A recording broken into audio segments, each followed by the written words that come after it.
Hello everyone, welcome to my channel. आज हम बात करेंगे इंक्लूसिव एजुकेशन। और इंक्लूसिव एजुकेशन किस एरिया में कवर होता है? BEd, CTET, MPTET, even any other state TET, और जो भी हमारे गवर्नमेंट टीचिंग एग्ज़ाम्स होते हैं like KV, JNV, NPS, whatever. So उसमें ये टॉपिक बहुत इम्पॉर्टेंट है। इस टॉपिक के बिना you know what you can't say that आपका सिलेबस कंप्लीट हो चुका है टीचिंग का। सो इंक्लूसिव एजुकेशन अपने आप में ही एक बहुत इंपॉर्टेंट टॉपिक है। So don't miss, even you are in BEd first और second year, you have to understand what is inclusive education, or if you are preparing for any teaching exam, you have to work on this topic with the meaning of this topic. So ये खुद के भी notes बना सकते हैं किसी भी resources से। So let's start. तो include every type of people. Inclusive education का मीनिंग क्या होता है? इंक्लूसिव एजुकेशन वो एजुकेशन होती है जिसमें हर टाइप के पीपल इंक्लूड होते हैं। Is need of learning environment at promote full personal academic professional development. इसमें क्या होता है, एक लर्निंग इन्वायरमेंट क्रिएट करा जाता है जो कि प्रमोट करता है एक पर्सनल एकेडमिक को और प्रोफेशनल डेवलपमेंट में। उसके बाद क्या बोला है कि race, class, caste, gender, culture, district, इन सब को हटाकर एक एजुकेशन प्रोवाइड करी जाती है।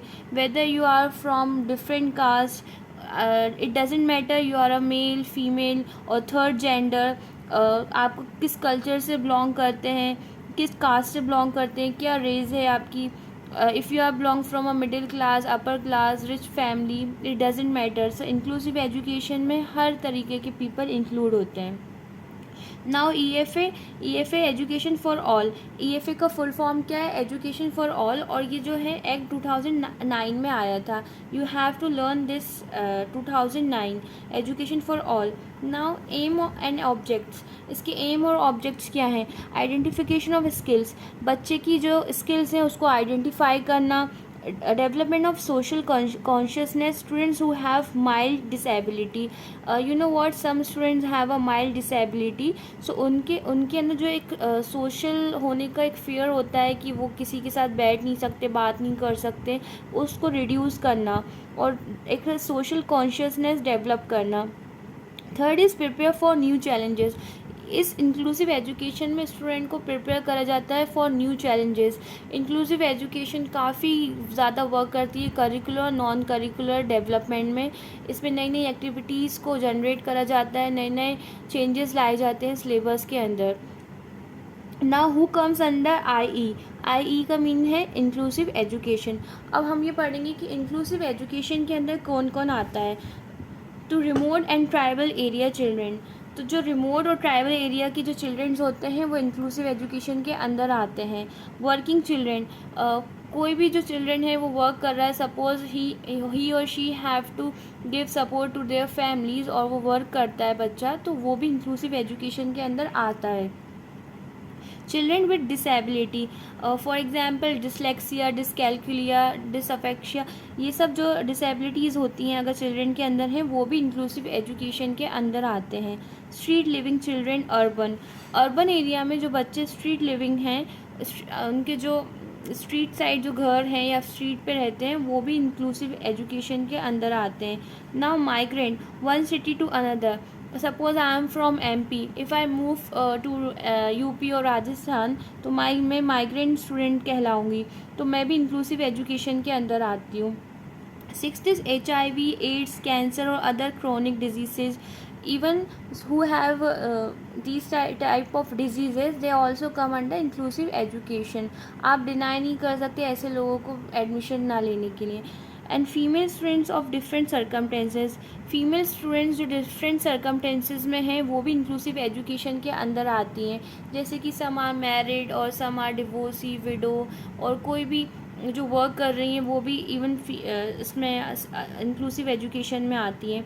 नाउ हम बात करते हैं कि क्या क्या प्रॉब्लम फेस करी जाती है इंक्लूसिव एजुकेशन के अंदर। डिसेबल चिल्ड्रन होते हैं उनके अंदर इन्फ्योरिटी कॉम्प्लेक्स देखने को बहुत मिलता है। थोड़े से इमोशनली डैमेज स्टूडेंट्स होते हैं जो कि बहुत ज़्यादा फील करते हैं जब वो दूसरे बच्चों को देखते हैं जो कि बहुत परफेक्ट होते हैं, तो उनको बहुत ज़्यादा फील होता है उन अनपरफेक्टनेस का। नाउ लैक ऑफ अंडरस्टैंडिंग, ऐसे जो स्टूडेंट्स होते हैं वो पढ़ने में तो अच्छे ही होते हैं, अदर चीज़ों में भी बहुत अच्छे होते हैं, एक्टिविटीज़ में अगर उनको प्रॉपर गाइडेंस दी जाए तो, बट फिर भी लैक ऑफ अंडरस्टैंडिंग होती है इन लोगों के अंदर। स्लो लर्नर्स होते हैं, बहुत धीरे धीरे स्लो लर्निंग करते हैं। सो teacher should have a patience towards them. और एडजस्टमेंट प्रॉब्लम होती है इन लोगों के अंदर, बहुत ज़्यादा एडजस्ट करने में टाइम लगता है ऐसे स्टूडेंट्स को। And other thing is that now let's start teaching strategies. Teaching strategies में क्या है, कोऑपरेटिव लर्निंग होनी चाहिए। ऑब्वियसली टीचर और स्टूडेंट के बीच में कोऑपरेशन मेंटेन होना चाहिए, और स्पेशली इंक्लूसिव एजुकेशन में टीचर को ज़्यादा कोऑपरेट करने के लिए कहा जाता है। पीयर ट्यूटरिंग क्या होती है, पीयर ट्यूटरिंग पीयर ग्रुप क्या होता है, जो हमारे जो सेम एज के ग्रुप क्राइटेरिया में जो बच्चे आते हैं, इवन हमारे क्लासमेट्स जो हैं वो हमारे पीयर ग्रुप कहलाता है।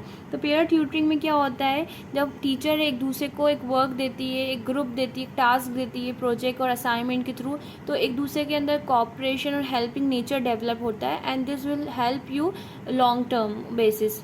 Even after your 12th standard, अगर आप कॉलेज में इवन आप जॉब भी करते हो, तो वहाँ पर भी आपको ये क्लासमेट जो हेल्प ट्यूटरिंग लर्निंग कराई जाती है स्कूल में, वो काम आती है। Now multi sensory teaching, multi sensory teaching should be like that कि आप सिर्फ बुक से ही नहीं पढ़ाओ बच्चों को। For example, if you are a science teacher और आपको आज का टॉपिक है द अर्थ, तो आप अर्थ का टॉपिक सिर्फ बुक से ही नहीं, आप अर्थ का टॉपिक एक मॉडल, ग्लोब्स, चार्ट के थ्रू और स्लाइड्स के थ्रू, प्रेजेंटेशन के थ्रू समझा सकते हो।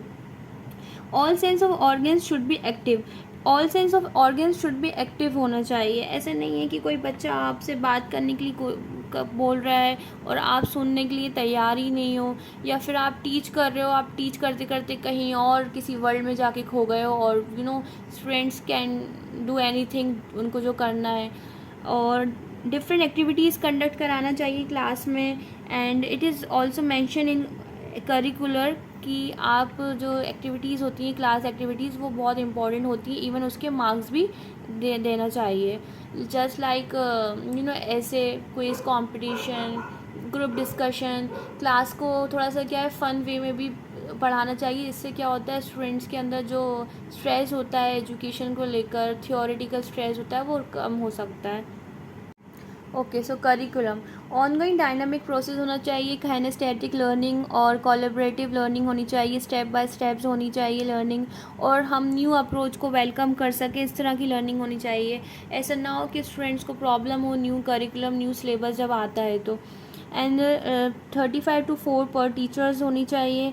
And teaching aids play a very important role, not just for a teacher but for a student also। teaching aids से students interact होते हैं टीचर्स की तरफ, और जो भी टॉपिक होता है, for example if you have a topic related to geography, तो you can take a student for a survey, और if you have a topic related to physical education, you can take student to the ground or basketball area or any sports room। सो इससे क्या होता है, students को के अंदर एक curiosity होती है कि आज के दिन हम प्रैक्टिकल करेंगे और ये चीज़ जानने की कोशिश करेंगे। थियोरेटिकल लर्निंग में स्टूडेंट्स बहुत जल्दी बोर हो जाता है। And arrangement of lights and sitting, physical arrangement is must. आपको एक वेंटिलेशन, लाइट और सिटिंग अरेंजमेंट प्रोवाइड करना स्टूडेंट को बहुत इंपॉर्टेंट है। Position of teacher, now what it means position of teacher. Position teacher की इस तरह से होनी चाहिए कि वो सारे स्टूडेंट्स के साथ इंटरेक्ट कर सके। ऐसा नहीं हो कि वो किसी सिर्फ फ्रंट के स्टूडेंट्स के साथ ही इंटरेक्ट कर रही है और मिडिल या बैक बेंचर स्टूडेंट्स पर ध्यान नहीं दे रही है। तो ये बहुत इंपॉर्टेंट चीज़ें हैं।